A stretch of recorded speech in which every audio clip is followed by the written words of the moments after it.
Hi students, so in the last class we learned about the initial and final value theorems, right? And also we learned about the different properties and different properties of Laplace transform and also the Laplace transform of different functions, okay? So here in this video I'm going to introduce Laplace transform into a circuits, right? So before applying the Laplace, so how do we apply Laplace transform to a circuit is we apply the Laplace transform to both the functions as well as to each and every element in the circuit. I repeat, we apply Laplace transform in a circuit by applying Laplace transform to the signals in the circuit and also to each and every element in that circuit. That is how we apply Laplace transform. And remember, the Laplace transform that we are going to apply is called as the unilateral Laplace transform because the duration is from 0 to infinity. Okay, you need to keep that in mind, right? So what are the various functions we are going to apply, or we have various signals? Before we are moving into that, I want you all to now, just like how I promised in the previous videos, that I will show you all the different Laplace transform, different functions. So these are the functions you need to remember.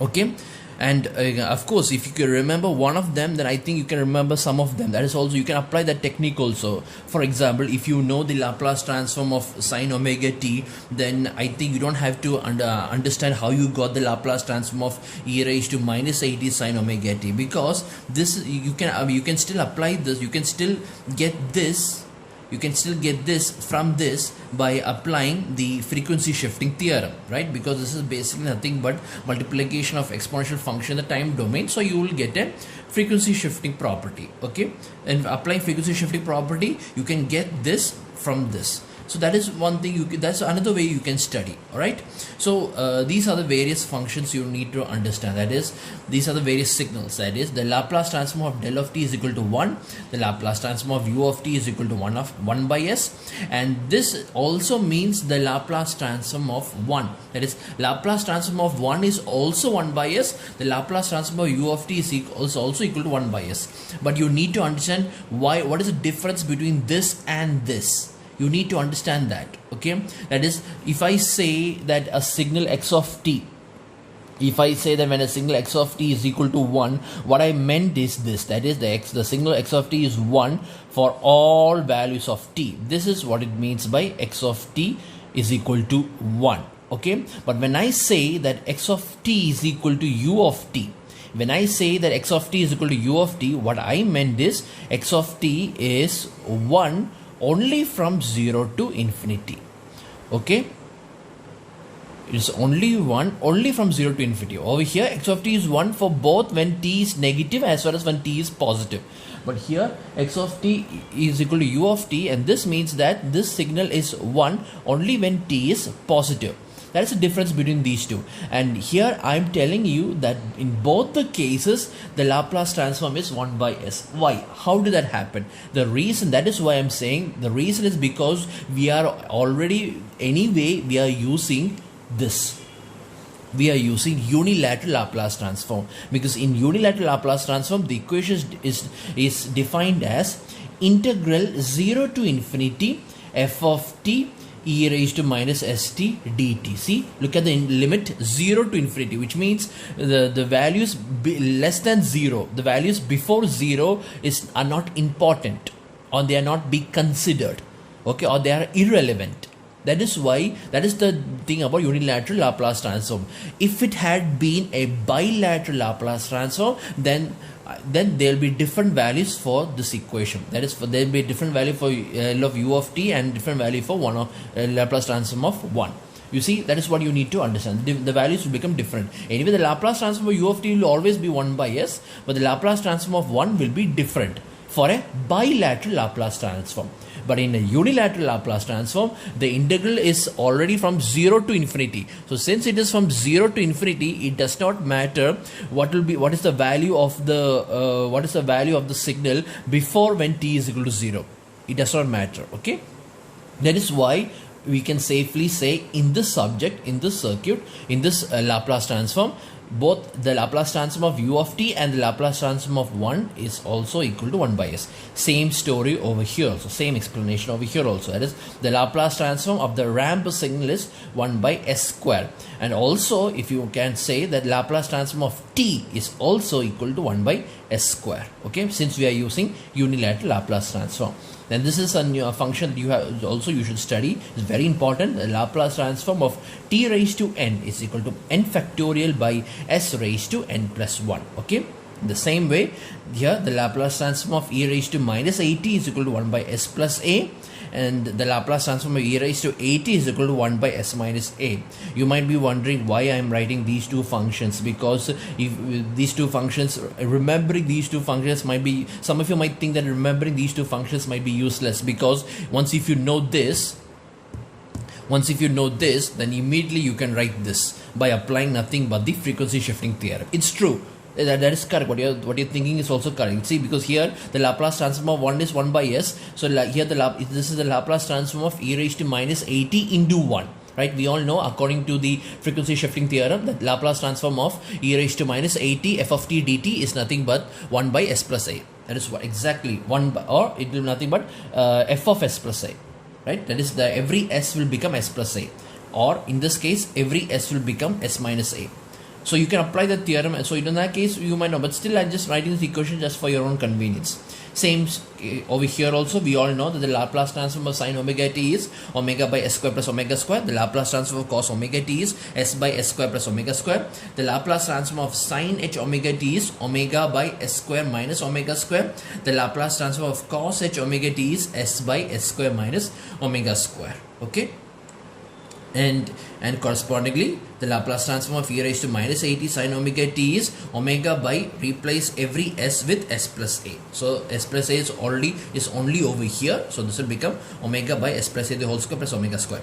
Here also, a Laplace transform of e raised to minus at cos omega t is nothing but, yep. Okay, the Laplace transform of e raised to minus at cos omega t is nothing but, here it will become s plus a by, with here, because here it will be s by s square plus omega square, right? S by s square plus omega square. So this s will become s plus a, and this s also will become s plus a, according to frequency shifting theorem. So this will become s plus a, this s will become s plus a by s plus a the whole square plus omega square. Over here also, e raised to minus at cos h omega t, we all know the Laplace transform of cos h omega t is nothing but s by s square minus omega square. So this s will become s minus a, and this s will also become s minus a, s minus s plus a. Both of them will become s plus a. So you will get Laplace transform of e raised to minus at cos h omega t is equal to s plus a by s plus a the whole square minus omega square. So this is what, so the minimum Laplace transform, if you hate by hearting, the minimum Laplace transform that you at least need to study is this, and these two. Okay, the minimum Laplace transform, that is these, at least if you can't remember all of them, at least remember 6 of them, because the rest of them you can actually derive by applying any one of the properties, especially frequency shifting. I think everything we are basically applying is the frequency shifting theorem, because wherever you see the remaining, you see e raised to minus at, right? So therefore you can apply frequency shifting theorem to remember the remaining formulas. Okay, so this is basically the Laplace transform of the signals. That is the signals which you are going to apply. Okay, and now one thing, so like I said, in order to apply the Laplace transform to a circuit, you need to apply the Laplace transform to a signal, as well as you need to apply the Laplace transform to each and every element in the circuit. What are the different elements in the circuit? The different elements in the circuits is resistor, capacitor and inductor. Right, so I'm going to so what will happen if I apply Laplace transform to a resistor? What will happen if I apply a Laplace transform to an inductor? What will happen if I apply a Laplace transform to a capacitor? Okay, this is called as the transformation of the circuit into S domain. This is, you are transforming the basic signals into S domain, right? You are transforming the signals into S domain, or functions into S domain. Here you are going to transform the circuit, or you are going to apply Laplace transform to each and every element. Okay, so I'm going to show you how we are going to do that. It's very easy to remember. Okay, see, like I said, we all know. So first I'm going to take the case of a resistor. Okay, the resistor. So how does a resistor look like if I apply Laplace transform into it? That is, what is the in other words, just think like this. Okay, what is the transformed version of the resistor in Laplace transform? That is what you need to say, or the transformed circuit. Let's find out about it. Okay, so in the resistor we take a circuit which is having only a resistor. Okay, and the voltage across the resistor, we are going to name it as V of t.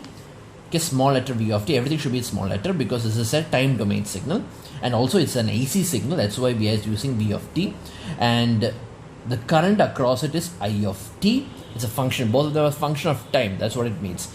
Because it is a function of time, then if I take the Laplace transform, it becomes a function of s. Capital letter function of s. So this is it, and the value of this resistor is R.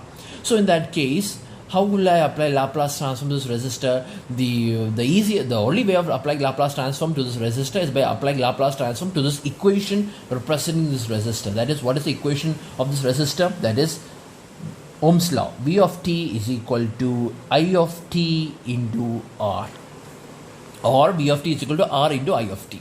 Okay, now I'm going to apply Laplace transform to this equation. So what will happen if I apply Laplace transform to this equation? That is, the Laplace transform of V of t is capital letter V of s, and the Laplace transform of I of t is capital letter of I of s into R. That's all. Where R is nothing but a constant, right? Because R is a constant, it does not have any other. It's an independent element. It has no. It does not depend on the previous values of voltage or current. So that is why we are getting a very easy equation. And according to this equation, you see this equation. In this equation, this is the LHS is a voltage. Therefore, the RHS must also be in terms of voltage, right? But whether is it a voltage source or a voltage drop, we all know this is a voltage drop. How did we know it's a voltage drop? Because here you can see that the current is being multiplied with an impedance, or current is being multiplied with the resistance, right? So that is how I know that this is a voltage drop. So therefore, if you draw the circuit of this equation, drawing the circuit of this equation is this. Likewise, if I draw the circuit of this equation, then that circuit is the transformed version of this resistor, and that is nothing but this same circuit itself. This is it. Okay.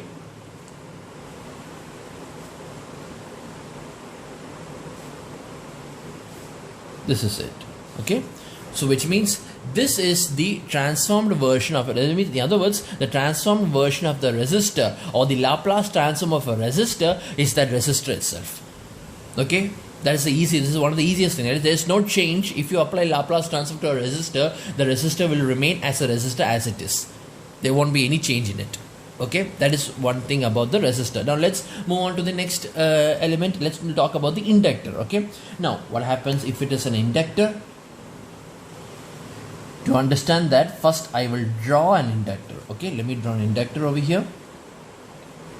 That is like this, like so, and the value of this inductor is L Henry, and this voltage across is V of t, and the current across is I of t. Okay, so what is the equation of this inductor?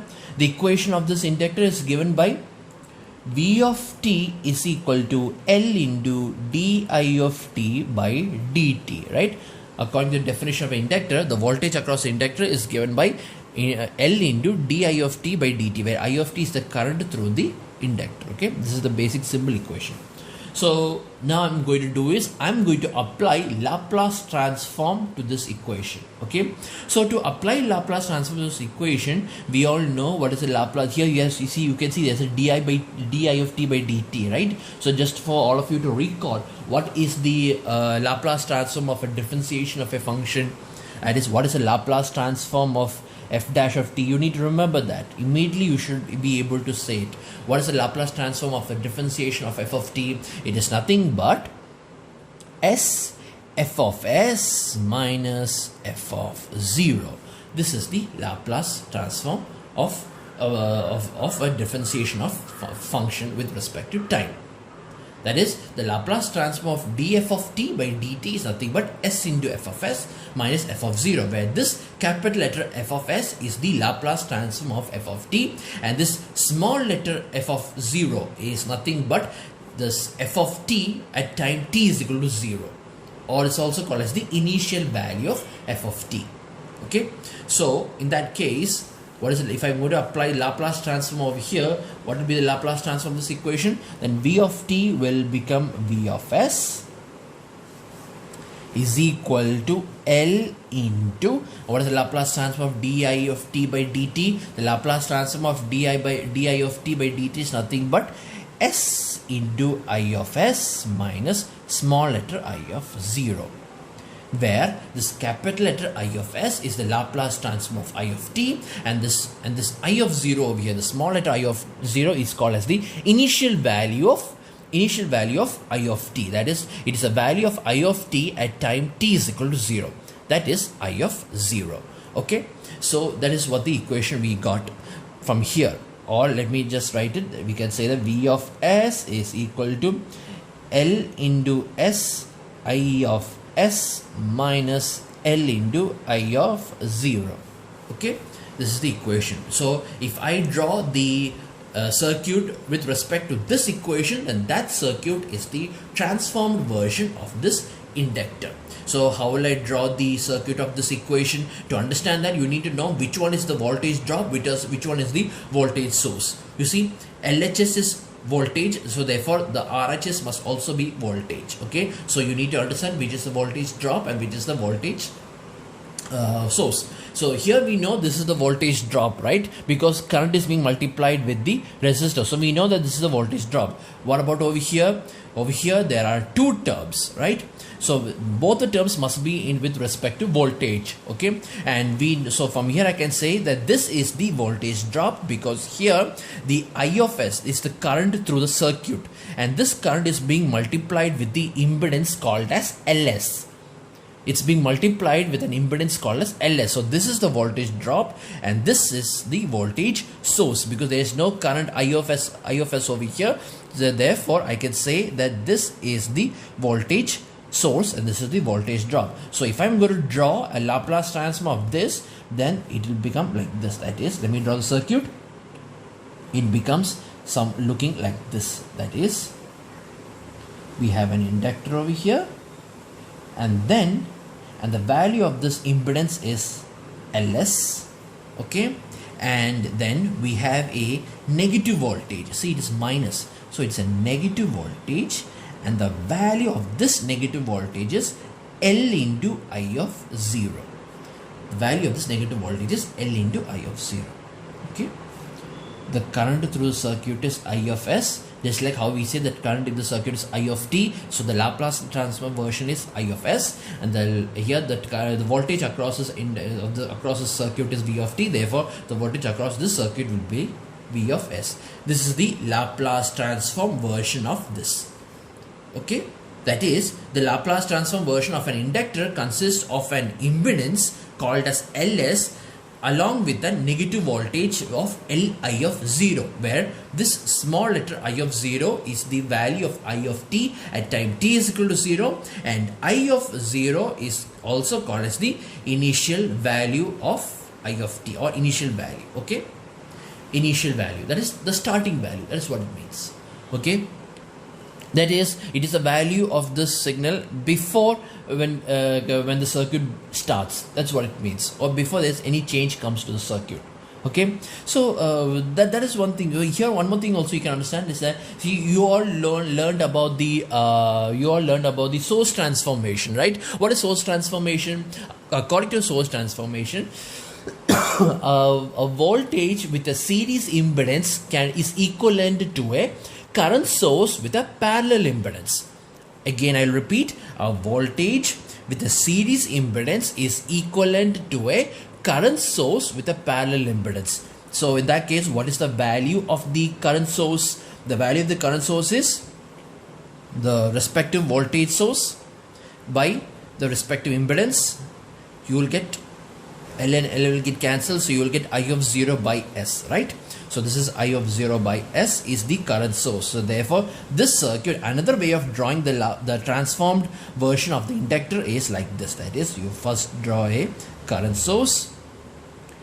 Okay, the current source, the direction of the current is down because this is a negative voltage over here, and the value of this current source is I of 0 by S, I of 0 by S, and we have an inductor over here, the parallel impedance, and the value of this impedance is definitely Ls itself. The current through this is I of S. This is the another version of the circuit, okay, but most popular version is this one. We will be using this circuit, okay. You can also use this depending if there are too many parallel circuits or anything, but usually everybody will draw the Laplace version of this into this. This is the transformed impedance of the inductor. The transformed impedance of a resistor is the resistor itself. The transformed impedance of an inductor is an impedance Ls along with a negative voltage Li of 0. This is the transformed impedance of an inductor, okay. Now one more thing also you need to understand is how do you find the initial value I of 0, how to find the initial value condition of this. Okay, so the how you find is to find the initial value. First of all, in these circuits, in order to find the initial value, there will be another component called as a switch. A switch, which means it is a let's say it is a connection between two nodes. Just think like that. Okay, that is called a switch. That is, the switch will move from position 1 to position 2, or it moves from position 2 to position 1 depending on the switch. Okay, depending on the working of the circuit, right? The positional switch will change. Okay, so why there are two positions is because in one position the switch will always be constant, and then when the circuit changes, the circuit will change by changing the position of the switch to the other position. Okay, so in that, depending on that position of the switch, we need to identify when is the circuit is in a state called as the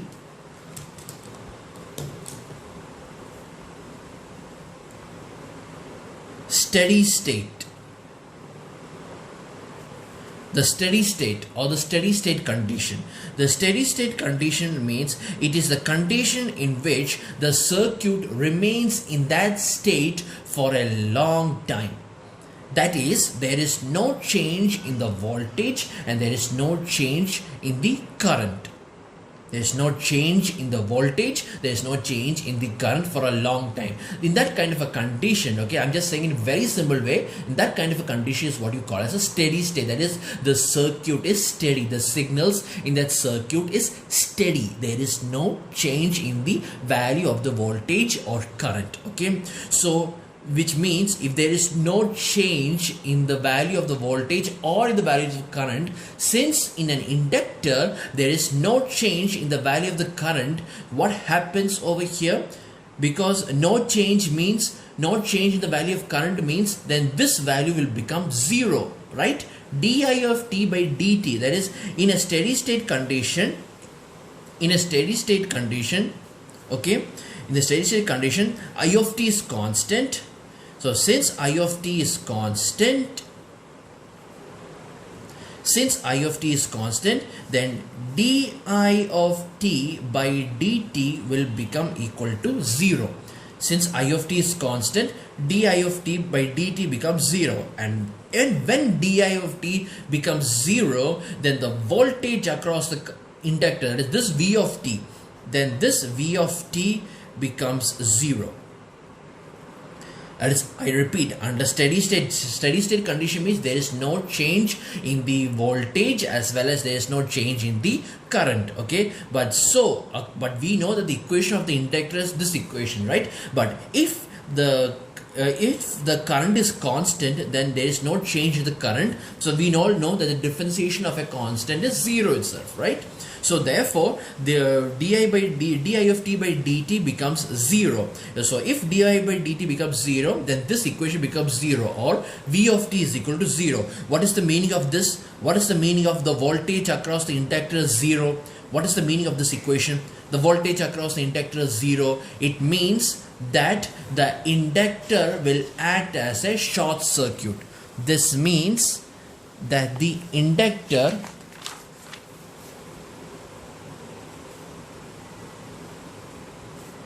becomes short circuit, or SC. Let's call it SC. That is, the inductor will become short circuit. Because if an inductor is in steady state condition, it will become nothing but a short circuit. That is, these two end junction will become a single point. It becomes short circuit. It becomes shorted. That is happens when an inductor is in the steady state condition. Okay, and that is how we find the value of the initial current using this property. That is, first you need to understand, depending on the position of the switch, when the circuit is in the steady state condition, and then you wherever you see an inductor, you short it, you short circuit it, and then you try to find the current through that short circuit. That current is what you will be calling as the initial current of the inductor. That is how we find the initial value of the voltage, initial value of the current across the inductor. Okay, so this is what we have to learn about the transformation of an inductor into S domain. Now next will be the capacitor. Now what about the capacitor? The capacitor also is very easy, same case, only things that everything will be reversed. So in the capacitor, I'm going to assume that there is a capacitor and the voltage across the capacitor is small letter v of t. The value of the capacitor is C, and the current through the capacitor is small letter I of t. Okay, and we all know the equation of the voltage across the capacitor, right? What is the equation of the voltage across the capacitor? It is given by, the full equation is given by v of t is equal to 1 by c integral I of t dt from 0 to t, from 0 to the present time, plus v of 0.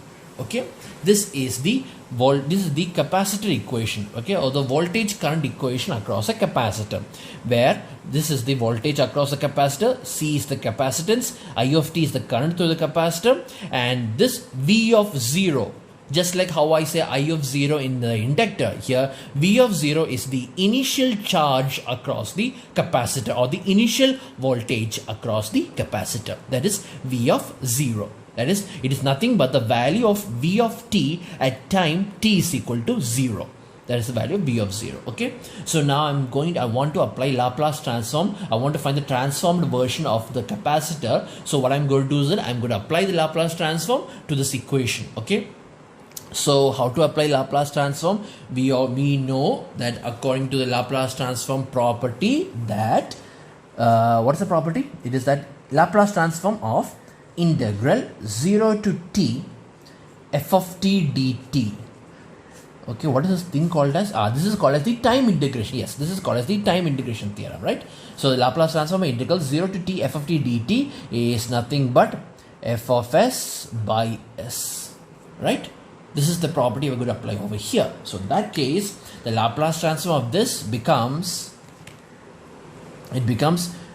v of s is equal to 1 by c. The Laplace transform of this is I of s by s plus, and what is the Laplace transform of v of 0? V of 0 is a constant, right? So it will become v of 0 into Laplace transform of 1. Laplace transform of 1 is 1 by s. So you will get v of 0 by s. This is the Laplace transform version of this signal. Okay, of this equation. Okay, so if I draw a circuit with respect to this equation, then that circuit will be the transformed circuit of this capacitor. That will be the transformed version of this capacitor. So let me draw. So here, like I said, I need to understand LHS is a voltage, RHS also are all in units of voltage, and this is a voltage source, we know that. And what about here, which is the voltage source and which is the voltage drop? This is the voltage drop, because this is basically nothing but I of s into 1 by cs, right? So therefore this is current into impedance over here, and the impedance value of the impedance is 1 by cs. and over here this is another voltage source called as V of 0 by S. Okay, so I'm going to draw the circuit regarding with this equation. So what will I get? So this is, to draw this I will be drawing a capacitor, and the impedance across the capacitor is called as 1 by Cs, and then there is a positive voltage called as a positive voltage like this, and it's called as V of 0 by S, right? This is called as V of 0 by S. Okay, and the current through this circuit is the Laplace transform of I of t, and the voltage across this circuit is the Laplace transform of V of t, that is V of S. Okay, so this is the transform. So this is the transformed circuit of a capacitor.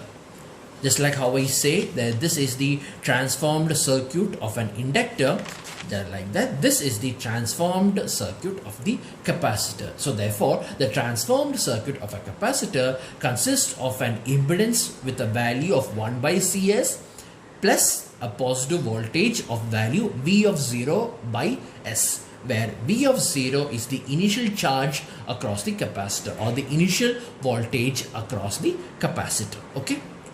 So again, if I'm going to apply source transformation to the circuit, that is, if I want to represent, this is nothing but a voltage source with a series impedance. A voltage source with a series impedance can be represented by a current source with a parallel impedance. And in that case, what is the value of that current source? It will be, let me see, the voltage is V of 0 by S by, and this is impedance is 1 by Cs, right?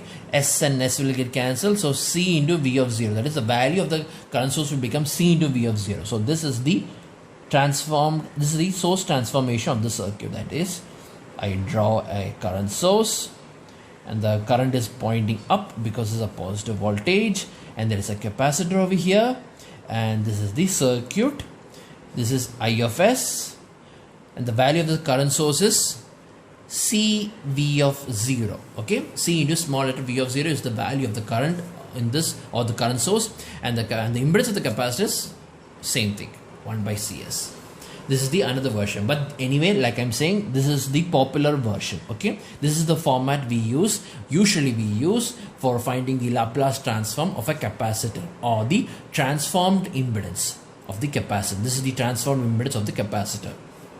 So therefore, the transformed impedance of a resistor is a resistor itself. The transformed impedance of an inductor is an impedance Ls with a negative voltage Li of 0, and the transformed impedance of a capacitor is an impedance with 1 by Cs and a positive voltage of V of 0 by S. Okay, so now I'm going to tell you how to find the initial charge V of 0. How to find the voltage V of 0 over here.